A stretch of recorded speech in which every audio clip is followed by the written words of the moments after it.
Hey y'all, ex-art student here. Do you remember when you were younger and you made these stained glass cookies in elementary school? How come they don't have that for Halloween? I did find that Halloween cookies existed, but not what I was looking for. Still really cool, and some of them are kind of stained glass, but not what I was thinking. If you haven't guessed by now, I want to make a spooky Halloween cookie. I found some cathedrals, I thought I could make it gothic, and this just sold me. So let's brainstorm these spooky treats. I love moths, so that's pretty spooky, and I found some cool moths that I thought would be really good with this stained glass idea. The best way to make this even and hopefully measure correctly was to make a stencil, so that's what I did. I'm cutting it out so it'll be easy. I don't technically have to measure anything because it's already there, and if I needed to flip things around or make duplicates, I could easily do that because I have all these stencils. For this cathedral, all I really wanted was the 4 basic walls, roof, and really cool windows. As long as it had the stained glass windows, that's all I cared about.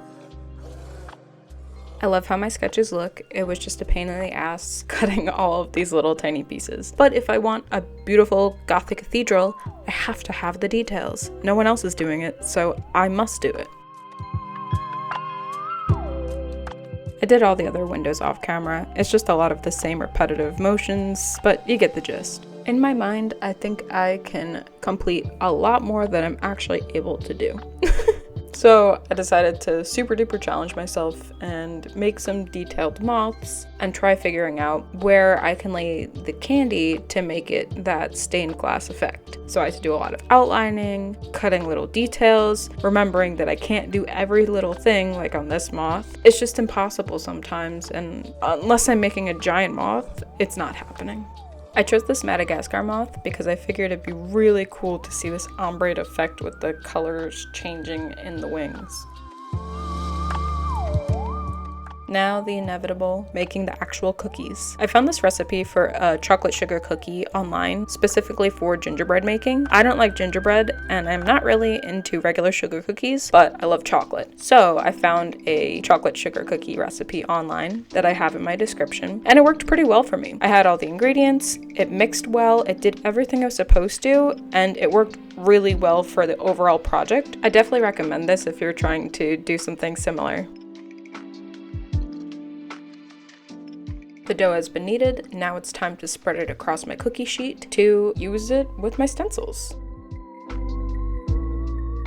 I was pretty nervous to cut these out. I don't really work with dough often, and I just hoped it would turn out well. Turns out it's basically like working with clay. I don't know why I decided to lift these up. It destroyed the integrity of it. I guess you have to try it out first in order to actually learn what will happen.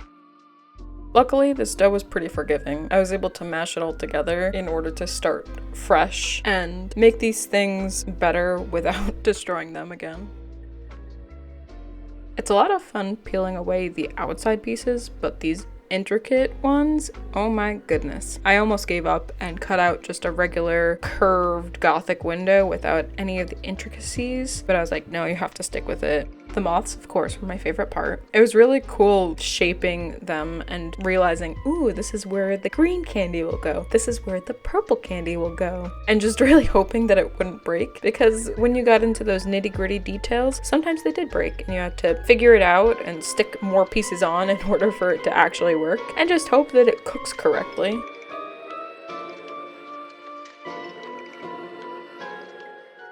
We'll bake them at 350 for 15 minutes, and it turned out really well. I was super happy with it. And since I had a lot of dough left over, I wanted to use one of my gingerbread cookie cutters. I wanted to make those little voodoo dolls and skeleton boys and some kind of cute Halloween creature, just because I had a lot of dough and I thought it'd be fun.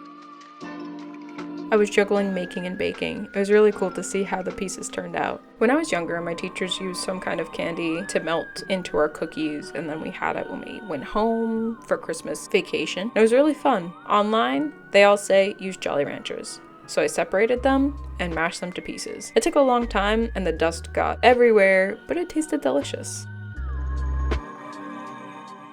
Like I said, I was juggling a lot, and when these bad boys were done, I was really excited. Unfortunately, the moths broke because I layered each piece on top of each other so then it wouldn't get in the way because I was taking up all the counter space. It just broke everything, which was really disheartening after all that work. Turns out you just need the candy to glue it back together. You don't actually need the frosting. The frosting was a temporary fix. Candy worked like a charm, and it was really fun using the tiny, tiny dusty bits in order to fill in all the crevices and help with the ombre. When it came to the cathedral windows, I didn't have an actual plan, I just wanted it to blend nicely and look pretty.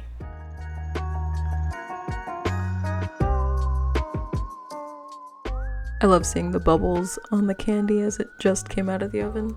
I was truly struggling here. My 2 showstoppers broke, so how am I going to fix it and make it look decent? Like, I probably messed it up forever. Let me add the candy. Hopefully it will look really cool and people won't really notice that it's super duper broken.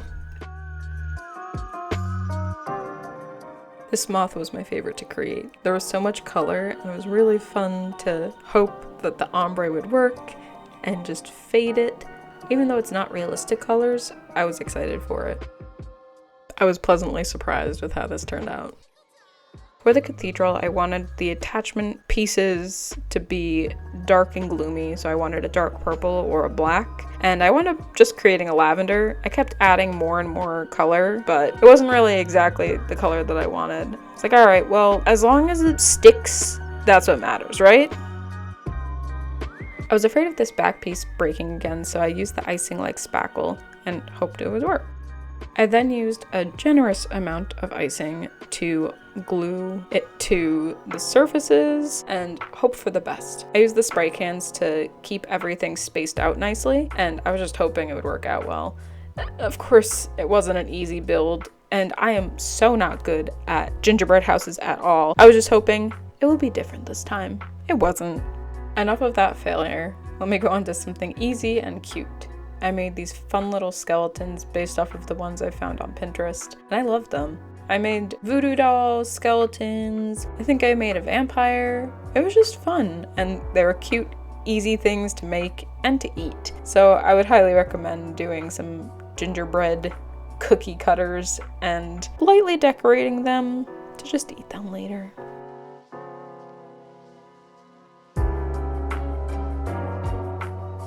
Back to the cathedral. I decided, let's put this roof on. It'll be easy. We'll do it slow. We'll put supports on it. It'll be great. Maybe my cookie wasn't cooked enough, or I just pushed too hard and it didn't end well. Oh, fuck. That sucked a lot. Let's do something simple. I needed a confidence boost after that one, so I just came up with a simple jack-o'-lantern design that I knew I could do easily.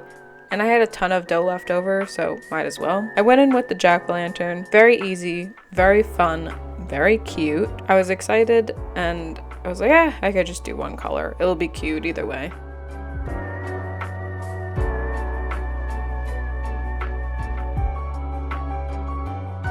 Ooh, spooked. Spooky and cute. I still have a ton of dough and I want to make pretty things, so let's make more moths. These are the bad mama jammas I chose, and I forgot one of them, but I did cut out all of them. I like doing one side of the wing, so then I could easily just flip it over so everything is equal, because I definitely make lopsided wings all the time. Again, just kept in mind, I need an outline, I need to make sure that it connects, so when I put these little sprinkles of candy, it will look really cute as well as function as a good framework for the cookie. Looking back at this process, I loved making the chocolate cookie. It tasted delicious, but the Jolly Ranchers did not go well with the flavor. Why would I want a watermelon chocolate cookie? That's pretty gross. The reason why I chose the dark color was because it reminded me of an outline for a moth, and I thought it'd be fun. Also, I like chocolate. It's all about the aesthetics, guys. It's not about real functionality besides being a beautiful, beautiful moth cookie that you've never seen before.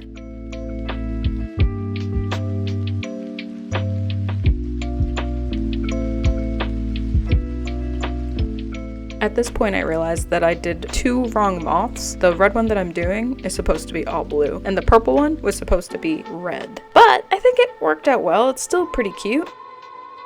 Ugh, back to the cathedral. I had no patience for the knife. I felt like my fingers spread it a lot better. I took my time and I went one side at a time. I took like a full day for each side. Then when everything was all set and hard, I tried making a really deep dark color so then I could patch up any of the imperfections and spackle this baby on, hopefully add some detail and make it look pretty because it's looking pretty ugly.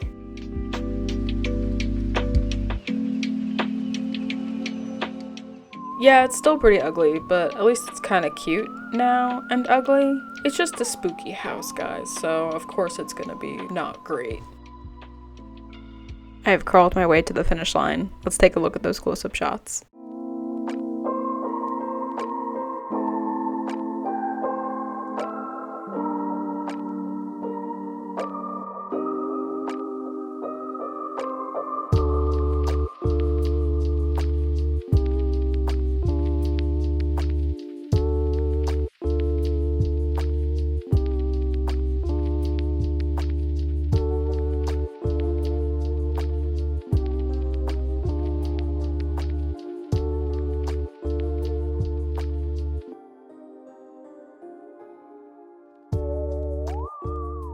Finished. That was fun. Not everything turned out great, but that's okay. Take a look at my posting schedule and don't forget to follow me on Instagram, TikTok, subscribe, comment, like if you would like. Check out my Etsy if you would like as well. And I'll see you next time. Thanks, guys. Bye!